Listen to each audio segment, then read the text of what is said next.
Hey everybody, Bulletproof Blades here. Today I got a special one for you. I'm going to be ranking all 11 missions from the Black Ops 6 campaign. Jesus. Catch this bullet, bro.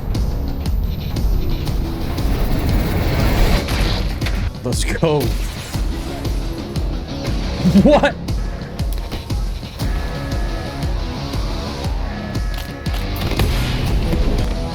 Okay.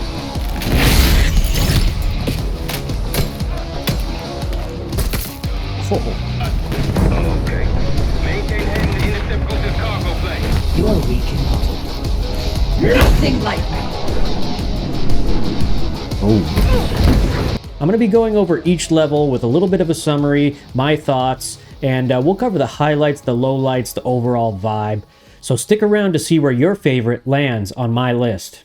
Alright, first up we got Bishop Takes Rook. This is the opener mission. It places you in Kuwait alongside Harrow to intercept Saweed Alawi's convoy. It does a solid job setting the stage, and there's a nice twist that I didn't expect that kind of hooked me right from the beginning. I like how it established the main characters and the overall conflict, and it also let you discover the Rook, which was cool, but I feel like compared to the rest of the campaign, it played things a little bit safe in my opinion. I think it's a good starting point with some fun and good moments, like the twist. Just not memorable enough to rank higher. So I think to start, I'm going to put Bishop Takes Rook in the C tier. Next up is Blood Feud. This one was actually really fun. I really enjoyed it. This is a tense stealth mission in Avalon, France. This one was kind of right up my alley. I am Bulletproof Blades after all, and this is more of like a stealth mission where I got to use some throwing knives, which was a lot of fun for me. The super slow motion headshot was also really satisfying. If you played this level, you know what I'm talking about. And I enjoyed the sense of paranoia, I guess, not knowing if we were going to be able to really trust Savati Dumas, as we didn't really know her character at all yet. It really nails, for me, the Black Ops 6 kind of suspense that you expect from a Black Ops campaign. And I think because of that, we're going to slide it pretty good, comfortably into the A tier. It's one of those missions that I would gladly replay just for kind of like the atmosphere and fun factor. The third mission in the Black Ops 6 campaign is called Most Wanted, and this is another pretty good mission I felt overall. Most Wanted takes place in Washington, D.C. and features a Bill Clinton cameo. Like, who would have saw that coming? The stealth sequence at the party is fun, but it feels a bit drawn out, and you know what? The ending of the mission, though, the motorcycle chase, makes up for it because that is a lot of fun.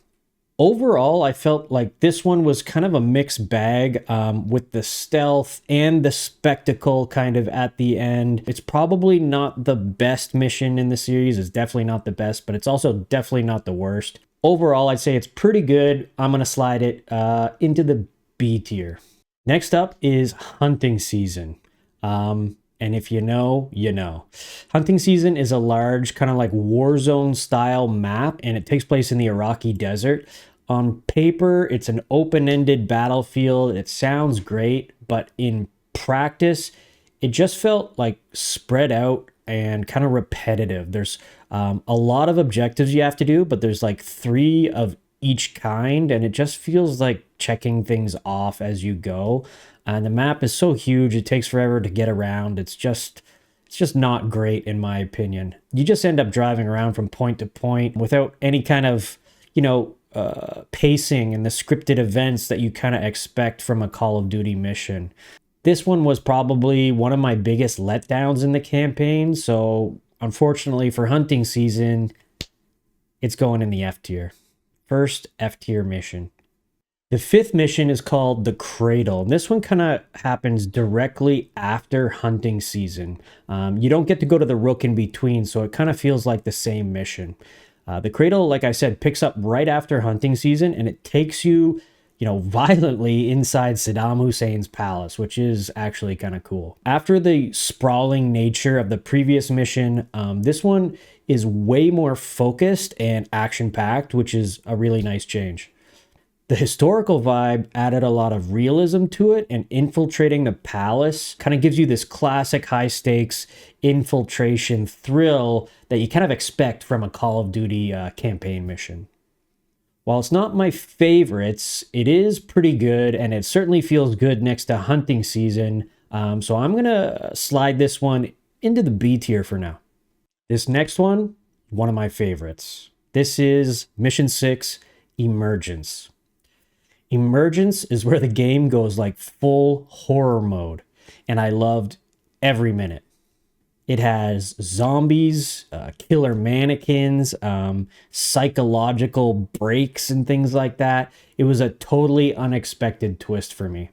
The grappling hook mechanic was a lot of fun and a nice change, and the surreal atmosphere kind of really set it apart from a lot of the other more conventional Call of Duty missions in the Black Ops 6 campaign.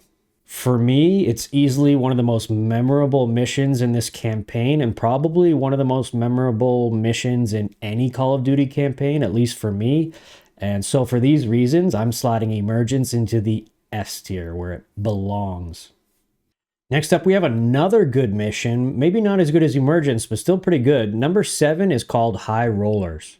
In High Rollers, you discover Casino Lutazi and everything that's kind of underground and behind it. And it feels a lot like playing a James Bond or an Ocean's 11's movie. From scouting the opulent casino floor to kind of going in the back into the archive room and sneaking around, every moment in this mission kind of feels like it's dripping with style. And myself, as a former blackjack and poker dealer with, many years of experience, I kind of really enjoyed the backdrop for this mission, even on top of it having that, cinematic movie feel. This mission was unique, fun, and definitely, at least for me, worthy of A tier status.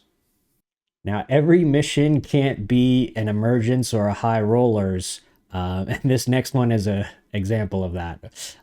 You can't have the sweet without the sour, and coming in the sour category is Mission 8, Ground Control. Back in Kuwait, you have to intercept Matvey Gusev before he bails, and there's this short-lived tank segment in this mission. The tank part of the mission, driving the tank, sounds fun, but it kind of felt a little tacked on, a little gimmicky, and it was kind of over way too soon. At least that's what it felt like, and didn't leave me with a strong impression. The rest of the mission is pretty forgettable, with just kind of enemies strewing around, a bombed out airport. And, for this reason, I'm going to be sliding Ground Control into the ground. It's going into the D tier for me. Mission 9 was also not a huge highlight for me. This one was called Under the Radar. And it was also one that kind of quickly followed the previous mission, Ground Control, without going back to the Rook first. So Under the Radar continues that stealth theme that was kind of in Blood Feud, the second mission. It lets you, choose how you want to complete the mission.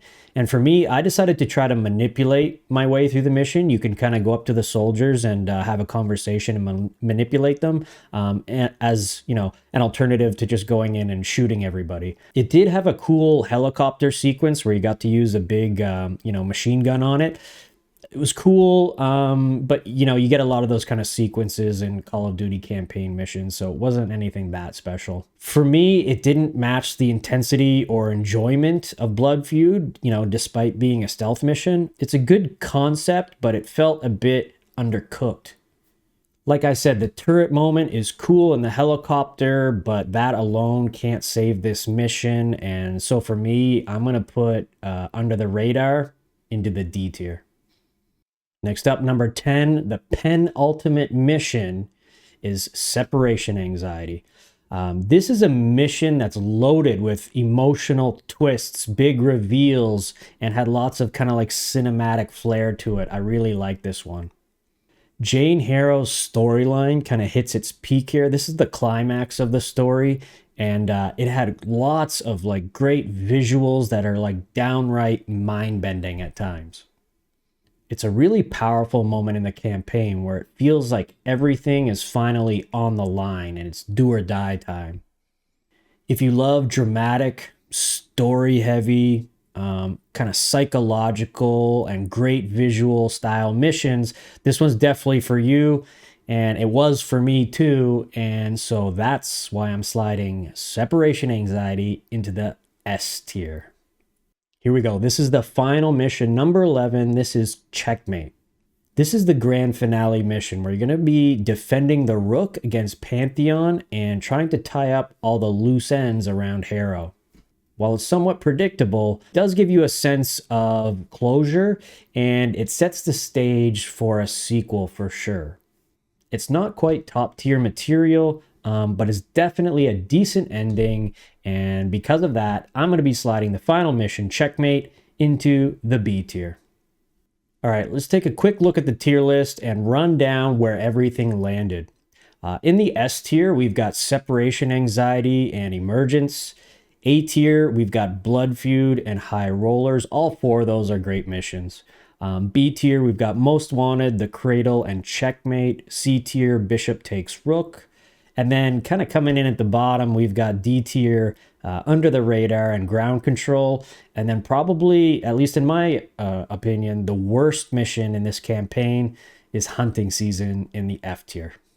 Do you agree with my picks, or would you rank them differently? Let me know in the comments below, and don't forget to like and subscribe and hit the bell for notifications so you don't miss more Call of Duty content.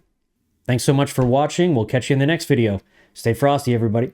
Hey, this video's all over, but you could click on this one right here. It was picked just for you. Or you could click on this right here and subscribe.